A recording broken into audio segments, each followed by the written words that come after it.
niño de 7 años, el cuarto patriarca, Quand on lui a demandé son nom, il a dit « Je m'appelle Nature de Bouddha cuando le pidieron su nombre, dijo, me llamo Naturaleza de Buda. ». Maître Deshimaru nous répétait toujours que Zazen est Dieu lui-même. Maestro Deshimaru decía siempre que trata de Dios mismo. C'est donc ça l'intérêt du Zazen, Entonces es eso el interés del Taoísmo, la spécificité du Zazen. la especificidad. Il n'y a pas de dualité. No hay dualidad. C'est pas un moyen pour accomplir quelque chose d'extraordinaire. No es un medio para cumplir algo extraordinario. Alors, j'ai feuilleté le Kusen sur la Miyashingyo et alors Sensei raconte qu'une fois au Japon, He mirado el Kusen sobre la Miyashingyo y Sensei cuenta que una vez en Japón, il nous avait fait, on était allé, il avait fait une conférence à l'université, dans une université había hecho una conferencia en la universidad bouddhiste. budista. Et alors, il nous avait fait poser des questions à des professeurs de l'université, des professeurs agrégés de l'université bouddhiste. Entonces nos había hecho hacer preguntas a profesores de la universidad budista. Et donc moi, j'avais posé à un professeur la question suivante. Y yo había preguntado a un profesor esa pregunta, Quel est le plus important? ¿cuál es el más importante? Est-ce la foi ou la pratique? ¿La fe o la práctica? Et donc, un des professeurs avait répondu, la foi, plus important. Y entonces uno de los profesores había respondido, la fe es más importante. Et un autre avait répondu, non, la pratique, plus important. Y un otro había respondido, no, la práctica es más importante. Et Sensei leur avait dit, mes disciples sont plus intelligents que vous. Y entonces Sensei había dicho, mis discípulos son más inteligentes que vosotros. Ils savent que foi et pratique sont unités. Saben que fe y práctica son unidas. C'est ça la spécificité du Zazen, c'est que foi et pratique sont unités. Eso es la especificidad del Zazen, es que fe y práctica son unidas. Alors évidemment, la foi, la véritable foi, déjà, il y a la véritable foi dans le bouddhisme authentique Dado que la verdadera fe en el budismo auténtico est quelque chose évidemment d'intime. es algo evidentemente íntimo. Quel courage ont eu les maîtres comme Deshimaru de venir en Europe pour nous expliquer ça. Vaya coraje que han tenido los maestros como Deshimaru para venir en Europa para explicarnos eso. Alors que tout dans notre culture européenne est basé sur l'objectivité. Ante todo en nuestra sociedad está basado sobre la objetividad. Maintenant, grâce à des maîtres comme Deshimaru, ça n'étonne plus les gens quand on dit que l'objet de foi d'une religion est intérieur, c'est-à-dire on doit croire en soi. Ahora, gracias a maestros como Deshimaru, no extraña de oír que el objeto de fe está al interior. On doit croire en soi, on doit trouver Dieu en soi. Debemos creer en nosotros, debemos encontrar a Dios dentro de nosotros. Et il y a vraiment une urgence à cela. Y hay urgencias Parce que toute cette course vers la richesse, toute cette compétitivité est de toute évidence un signe, un symptôme du manque de foi en soi. porque toda esta carrera hacia el dinero, las riquezas, es una señal de falta de fe en sí mismo. Alors on veut renforcer son pouvoir de manière extérieure. Y que queremos enforzar nuestro poder de manera exterior. De même qu'on a toujours cru en Dieu d'une manière tout à fait superstitieuse. De la misma manera, siempre hemos creído en ellos de manera supersticiosa.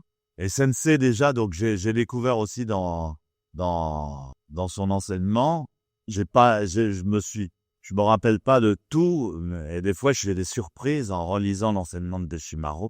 He descubierto en la enseñanza de Sensei, a veces no me acuerdo de todo, pero me sorprendo redescubriendo cosas. J'ai parlé beaucoup pendant le camp d'été de la relation entre le cervelet et le cerveau frontal. He hablado mucho durante el campo de verano de la relación entre el cerebelo y el cerebro frontal.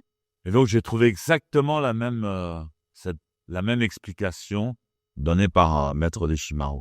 Entonces he encontrado exactamente la misma explicación dicha por el maestro de Shimaru. Donc que cette conscience divine, ce retour à notre vraie nature de Bouddha dépendait Esta conciencia divina, esta vuelta a la naturaleza de Buda, dependía de la relation entre le cervelet, de la relación entre el cerebelo, la partie primitive du cerveau, le cerveau reptilien qui se trouve à la base de la nuque, la parte primitiva del cerebro, el cerebro reptilo que se encuentra a la base de la nuca, et le cerveau frontal. y el cerebro delta. Là se situait le secret. Así, ahí se situaba el secreto. Donc dans le zazen, il s'agit donc parce que nous on a appris depuis l'enfance à être focalisé sur le cerveau frontal et à objectiviser toute notre conscience. Hemos aprendido desde muy pequeño a utilizar el cerebro frontal, a objetivar toda nuestra conciencia. Le cerveau frontal ne cesse de faire l'inventaire de la réalité. Nuestro cerebro frontal no para de hacer el inventario de la realidad. Et donc nous maintient dans un état de conscience Nos mantiene en un estado de conciencia. ou nous maintient dans un état d'inconscience, Nos mantiene en un estado de inconsciencia, comme un état d'hypnose. como un estado de hipnosis. D'ailleurs, beaucoup disent que cet état d'hypnose et de dépendance du cerveau frontal est Y muchos dicen que el estado de hipnosis y dependencia del cerebro frontal déjà préprogrammé par notre société, par nos religions, par nos croyants. está ya preprogramada por Et donc, on nous apprend dès petits sans arrêt à faire l'inventaire d'une réalité qui nous a été dictée, limitée, etc., etc. nos aprenden ya de pequeños De hacer el inventario de una realidad que nos fue dictada. Donc, Sensei dit, dès le moment où on arrête ce fonctionnement automatique du cerveau frontal, a partir del momento paramos este funcionamiento automático del cerebro frontal, c'est-à-dire la pensée discursive et dualiste, es decir, el pensamiento discursivo y dualista, et qu'on se concentre sur Zazen lui-même, y que nos concentramos en aquel mismo, immédiatement, de inmediato, la conscience originelle nous illumine, la conciencia original nos ilumina, silencieusement. en silencio.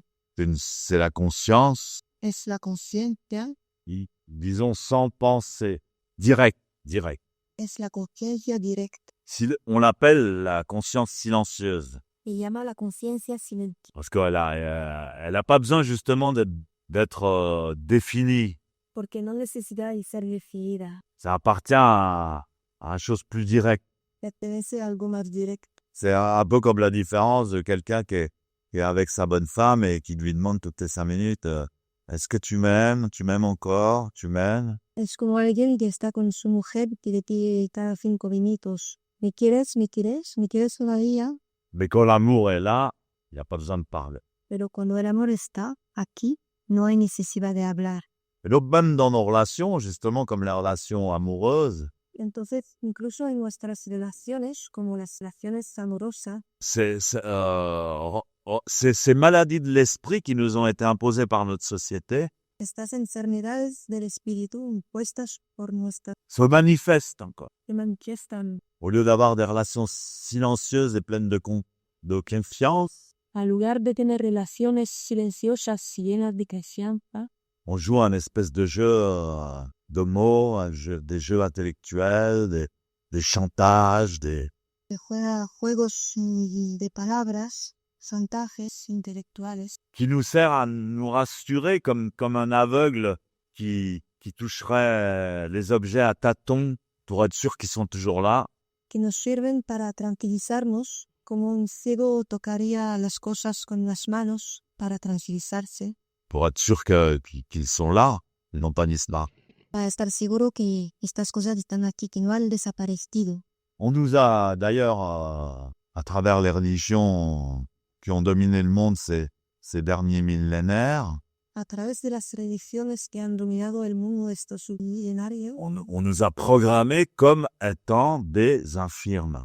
nos han programado como siendo infiernos. Et donc, non seulement le cerveau frontal ne sert pas à nous emprisonner, Entonces, no solamente el cerebro frontal nos sirve para imprisionarnos, pour nous emprisonner, pour nous intoxiquer, para intoxicarnos, mais en plus, c'est un extraordinaire outil divin. pero además es una extraordinaria herramienta divina.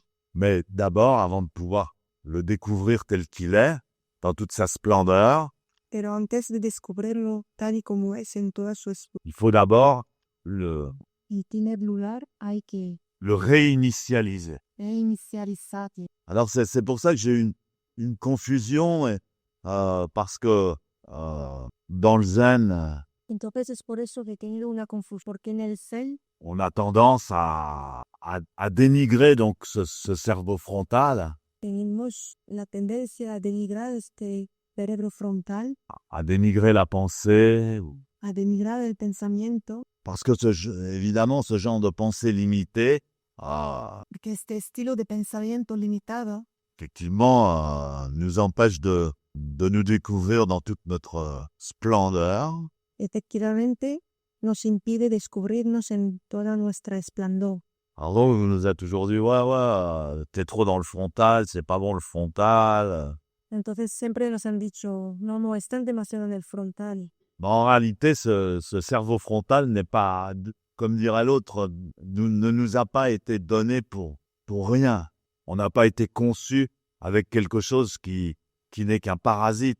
Pero este cerebro frontal no nos han hecho dado solamente para nada, como un parásito. Donc le zazen, lui, consiste à réaliser sa nature de Bouddha dans son état Entonces el Zazen consiste a realizar su naturaleza de Buda en su estado primordial, primordial, absolu. absoluto. Après, éventuellement, Y entonces eventualmente después on peut profiter du fait d'avoir la nature. podemos aprovechar el hecho de tener la naturaleza de Buda. On peut apprendre comment ça marche. Podemos aprender cómo funciona. Est-ce qu'on ne pourrait pas faire quelque chose d'autre avec le cerveau frontal que... ¿No podríamos hacer algo diferente con el cerebro frontal? Bien sûr, Claro que sí. pour faire des merveilles. Podemos hacer maravilla. Alors c'est pour ça que j'aime cette histoire Entonces es por eso que me gusta esta historia du 4e patriarche del cuarto patriarca. qui m'a été donnée de vous raconter. Me ha sido dado de contarlo. Parce que ce 4e patriarche était déjà un homme qui savait se servir de son cerveau. Porque este cuarto patriarca era ya un hombre que sabía utilizar su cerebro frontal. Même son cerveau dans sa totalité. No en su totalidad. Il savait déjà qu'il était un dieu. Ya sabía que era un dios. Mais franchement, quand il a rencontré le Doshin, Pero cuando encontró a Doshin, il a dit là, j'ai sérieusement encore quelque chose à apprendre. dijo, ahí tengo todavía seriamente algo que aprender. C'est pas une technique, No es una técnica, c'est pas un savoir, no es una sabiduría, c'est pas un plus, c'est pas un moins, no es un más, no es un menos, mais c'est fondamental. pero es fundamental. Quand il a lu son maître, le 3e patriarche Doshin, Y cuando ha visto su maestro, el tercer patriarca, Doshin, il a dit, je veux devenir son disciple. ha dicho, quiero ser su discípulo, Je veux pratiquer ce qu'il pratique. quiero practicar lo que él practica. Il n'y a pas de doute. No hay una duda.